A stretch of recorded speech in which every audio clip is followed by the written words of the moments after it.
नमस्कार। आज हम सुनेंगे बेड़े के बंधन में बंदीदस्त हुए।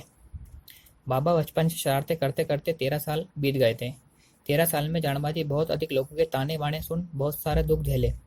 रोज के झमेले से जानबाजी इतना तंग आ गए थे कि उन्हें जीना मुश्किल हो गया था। संत लोगों ने बाबा के बारे में ईश्वरीय अवतार है यह कबूल किया था। जानबाजी के साथ जो लोग जाते थे उनको भी यह बात मालूम थी, लेकिन कोई उन्हें समझ ही नहीं पा रहा था। बाबा को सुधारने का को कहकर लोग जानबाजी से वाद विवाद करते ही रहते थे। इस तरह बाबा के 13 साल बीत गए और वे 14 साल के हो गए। विक्तू बाबा को अपने पिता की तकलीफ समझ आने लगी थी। अपने पिता को इस दुख से मुक्त करना चाहते थे। यह विक्तू बाबा भी अब सोचने लगे थे। शरारत करते समय उन्हें होश नहीं रहता था, लेकिन होश आने के बाद अपने पिता का दुख वह समझ जाते और पिता से कहते कि पिताजी, क्या करना चाहिए कि मुझे शरारत करने की लहर नहीं आएगी। इस पर आप सुझाव बताइए। तब जानबाजी बोले, तुझे मैं कितना ही मारता हूँ फिर भी उसका असर तुझ पर नहीं होता। अब मुझे सिर्फ एक काम करना है। वह काम यह है कि तुम्हारे हाथ पाँव में बेड़े डलवाएंगे, जिससे सब झमेला खत्म हो जाएगा। बाबा को भी यह तरकीब बेहद पसंद आई। जानबाजी विक्तों को लेकर लोहार के यहाँ जाने निकले।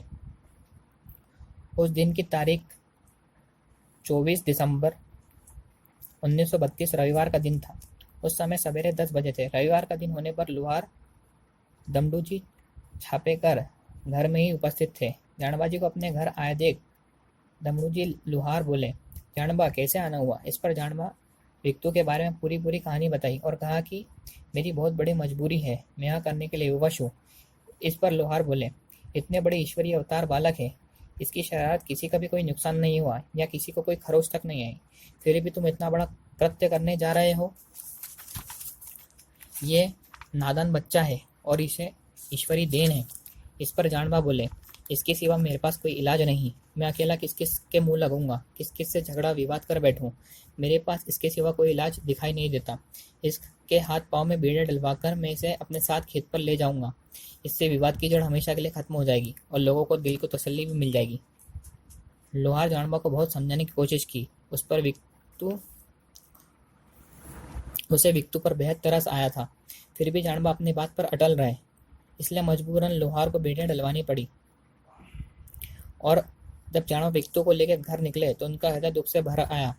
जानबा की छाती पर बड़ा सा पत्थर पड़ा हुआ है, ऐसा महसूस उन्हें होने लगा।